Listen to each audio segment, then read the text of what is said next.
पुलाव के नाम सुनते केहू के भी खाए के मन कर दी कि पुलाव ह त खाली हो जाओ टेस्टी होकबे करी। तो देखिए हमरा बिहार में हमनी के घरे पुलाव किंगा बनेला हम रउआ के संगे शेयर करतानी। तो देखी सबसे पहले हम कढ़ाई रख दिल बने, कढ़ाई में हम गोभी काट के ऐसे तनी बड़के बड़के गोभी काटे में लो आ काट के जब तर सरसों के तेल गरम हो जाए ढेर तो ओमे हम डाल के करके फ्राई करेम। आ करके तेजे गैस पर हम फ्राई करेम, काहे से कि एमे कलर लियावे के बाद तनी मुनी सिझाइयो देबे के बा। और देखी ई प्याज हम ले ले बानी दूगो बड़के बड़के बा प्याज, एकरा के भी बारीक काट दिल बानी और टमाटर भी दूगो एंगा तनी मोटे मोटे काट के धर दिल बानी। चलिए मसाला बनावल जाओ। तो मसाला बनावे खातिर आप सिलवट्टा पर भी पीस सकतानी, पर अभी नया जमाना में तो मिक्सी में देखी धनिया पाउडर, जीरा पाउडर, गरम मसाला, सारा मसाला यही में डाल दिल बानी।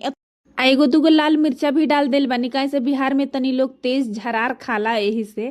और मसाला पीस के रेडी हो गइल बा। देखी दे हमार गोभी भी अब फ्राई होता मस्त एकदम कलर में आ गइल बा एकदम लाल लाल। गोभी फ्राई करे में ज्यादा टाइम ना लागेला, ताले में बिहारी भाषा में कहल जाओ तो तनी डंटिए सिझावे में एकर टाइम लग जाला। तो तनी तनी एकरा के बीच बीच में ढक देम।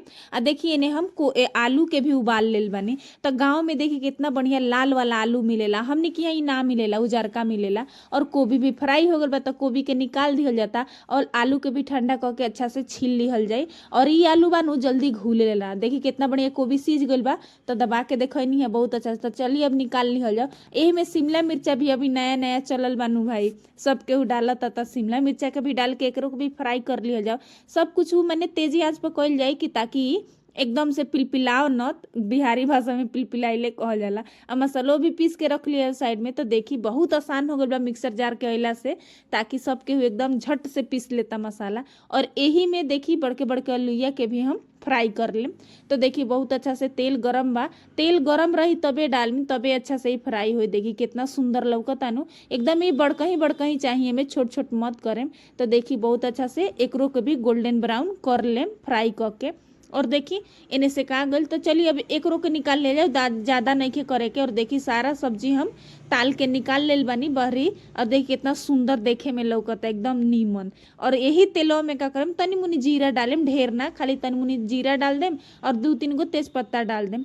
और ई जोन बिरयानी बानू गाँव के बहुत अच्छा लगेला। तो एक बार जरूर रहुओ बनाएम। यहाँ तक हमार वीडियो देख लेल बानी तो लाइक से सब्सक्राइब करेम। अब प्यारा सा कमेंट करके जरूर बताएम कि हमारी बिहारी बिरयानी की रेसिपी आपके कैसन लागल। तो देखिए हमारे प्याज भी अच्छा से ब्राउन हो गइल बा। प्याज भूने टाइम में तनी मुनिए में ऊपर से नून डाल देम तो जल्दी से कलर आ जाए। आ प्याजवा गलबो ना करी, ऐसन के हमरा प्याज चाहिए। आ मसाला जौन पीस के धैले रहनी हसन इहे में डाल दिहल जाए। तनी मुनी खंगार के मिक्सरवा के में डाल दिहल जाए कि पानी भी में तनी मुनी हो जाए। और ये जकवे टमाटर भी जौन काट के धैले रहनी हसन उहो डाल दिहल जाए। और अच्छा से नमक उमक इसमें डाल के कोनो गरम मसाला इ तो मने ऐसे बिरयानी मसाला ह त डला गइल बा।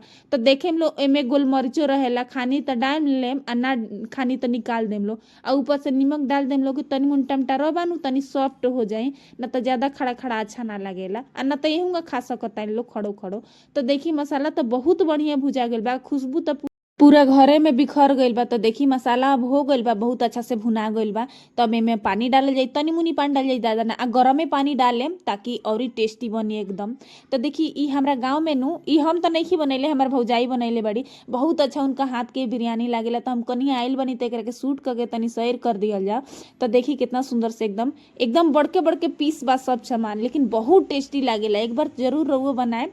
और देखी ऊपर से तनी मुनी धनिया पत्ता डाल देना, ढके उके के जरूरत नहीं है एकरा के, ना तो उमे पिलपिला जाए तो अच्छा ना लगे।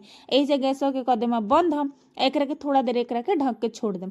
चलिए भात बना लिया। तो भात के बाकी देखी अब गांव में रहुआ बानी तो नॉर्मलो चाउर ले सकतनी। अब गांव में लोग ई सब चावल खाता। तो लमका चाउर बासमती राइस चाउर धो के एकरा के 2 घंटा 1 घंटा पहले ही भिगा के छोड़ दियल बा, ताकि और मस्त एकदम बनो और खिलल खिलल। और कुकर में तनी मुनी तेल या घी डाल दे और में तनी मुनी जीरा और 2-3 गो तेज पत्ता डाल दिल बानी सन। आ वही में चौरुआई धो के जौन रखल रहा एकरा के डाल दिहल जाए।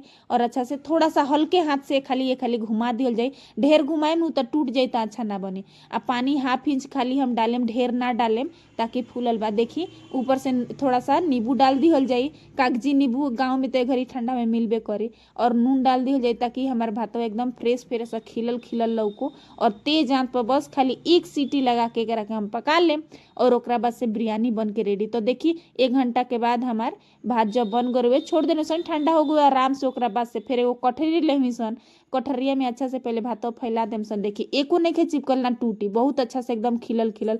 ओकरा बाद से जब सब्जी बना के धैले रहनी सन ओकरा के यही में भातों में मिला के अच्छा से ऊपर से धनिया पत्ता डाल के और अच्छा से एकरा के मिला दिहल जाई आ तब एकरा के माने सब के दिहल जाई खाए के।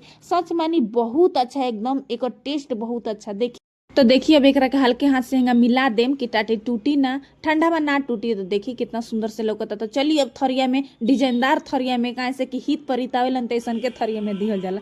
तो एकरा के अच्छा से सर्व कर दिहल जाओ, सर्व कर माने परोस दिहल जाओ। तो देखी ऊपर से रखा गइल बा आ बादाम के चटनी बनल बा एकरा संगे, बहुत अच्छा लागेला एकर कॉम्बिनेशन। हमहू पहला बार खइले रहनी तो हमहू एकर दीवाना, बहुत मस्त बनल। तो हम कनी आयर नहीं तो नहीं खाली बनाओ हम शूट करके तनी डाल दी।